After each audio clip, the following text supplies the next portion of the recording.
Welcome back to கீகீஸ் மனம் kitchen. இன்றைக்கி நம்ம பார்க்க போகிறது ஒரு ஹெல்த்தியான வெஜிடபிள் கிளியர் சூப். அது எப்படி பண்ணலான்னு பார்க்கலாம். அதுக்கு நான் எல்லா வெஜிடபிள்ஸும் சேர்த்து எடுத்திருக்கேன். கேபேஜ், கேரட்டு, பீன்ஸு, பொட்டேட்டோ இதெல்லாம் சேர்த்து ஒரு 1/4 kg இருக்கும். நான் ஒரு ஆனியன் எடுத்திருக்கேன். கொஞ்சம் ரஃப்பாகவே கட் பண்ணிக்கோங்க. டொமேட்டோ 1, பூண்டு ஒரு 4 to 5. அதுக்கு தோல் உரிக்கணும்னு அவசியம் இல்லை. கொஞ்சமாக வெண்ணெய், butter 1 table spoon, pepper crushed pepper கொஞ்சம் ஃப்ரெஷ்ஷாக எடுத்துக்கோங்க பெப்பரை, உப்பு தேவையான அளவுக்கு, பால் நான் 1/4 கப்பு பால் எடுத்திருக்கேன். இப்போ இதை எப்படி செய்யலான்னு பார்க்கலாம். இப்போ ஒரு குக்கரில் நான் எல்லா வெஜிடபிள்ஸுமே ஆட் பண்ணிக்கிறேன்.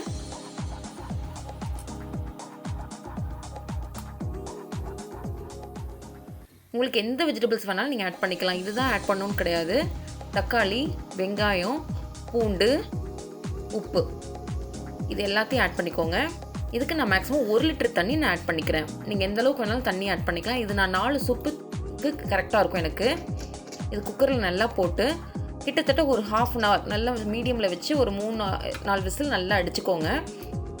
இப்போ இந்த வெஜிடபிள்ஸ் எல்லாமே நான் மேஷ் பண்ணி நல்லா ஸ்ட்ரெயின் பண்ணி எடுத்துக்கிறேன். நல்லா வடிகட்டிக்கோங்க, நல்லா மசிச்சு விட்டுக்கோங்க. நல்லா சூப் ஃபுல்லாக நல்லா கிளியராக வர மாதிரி. இப்போ இந்த அளவுக்கு இருக்கணும். இப்போது ஒரு பேன் எடுத்துக்கிறேன். அதில் நம்ம வெஜிடபிள் சூப்பை ஃபுல்லாக நான் ஆட் பண்ணிக்கிறேன். சூப் 1 நிமிஷம் நல்லா கொதிக்கட்டும். இப்போ 1 நிமிஷம் கொதிச்சதுக்கப்புறமா நான் ஒரு 1/4 டம்ளர் பால் ஆட் பண்ணிக்கிறேன். நீங்கள் பால் வேண்டாம் அப்படின்னு நினச்சிங்கன்னா ஒரு 2 டேபிள் ஸ்பூன் கார்ன்ஃப்ளவர் மாவை நீங்கள் தண்ணியில் கரைச்சி ஆட் பண்ணிக்கலாம். இதில் பால் ஆட் பண்ணும்போது டேஸ்ட் ரொம்ப நல்லாயிருக்கும். இப்போது நான் ஃப்ரெஷ் பெப்பர் ஆட் பண்ணிக்கிறேன். நீங்கள் ஃப்ரெஷ்ஷாக பெப்பர் ஆட் பண்ணிக்கோங்க, க்ரஷ் பண்ணி. நம்ம சால்ட் ஏற்கனவே போட்டிருக்கோம். இதுக்கு உங்களுக்கு வேணும் அப்படின்னா நீங்கள் சால்ட் கொஞ்சம் லைட்டாக ஆட் பண்ணிக்கலாம், உங்களுக்கு பத்தலைன்னா.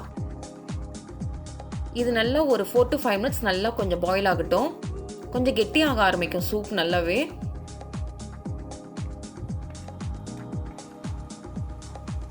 அவ்வளோதான், சூப்பரான சூப் ரெடி. குழந்தைங்களுக்கு ரொம்ப ரொம்ப ஹெல்த்தியான சூப்பு. இப்போ ஒரு பவுலில் ட்ரான்ஸ்ஃபர் பண்ணிக்கலாம். நீங்கள் பெப்பர் காரத்துக்கு ஏற்ற அளவுக்கு நீங்கள் க்ரஷ் பண்ணிக்கோங்க. இப்போது நான் அந்த சூடான சூப்பில் நான் பட்டர் ஆட் பண்ணிக்கிறேன். பட்டர் ஆட் பண்ணும்போது அவ்வளோ சூப்பராக இருக்கும் சூப்போட இது டேஸ்ட்டு. இது கண்டிப்பாக நீங்கள் டேஸ்ட் பண்ணி பாருங்கள். டேஸ்ட் பண்ணி பார்த்துட்டு கமெண்ட்ஸ் பாக்ஸில் உங்களோட கமெண்ட்ஸை ஷேர் பண்ணுங்கள். உங்களுக்கு என்னோட சேனல் பிடிச்சிருந்தா சப்ஸ்கிரைப் பண்ணுங்கள், எல்லோருக்கும் ஷேர் பண்ணுங்கள். நன்றி.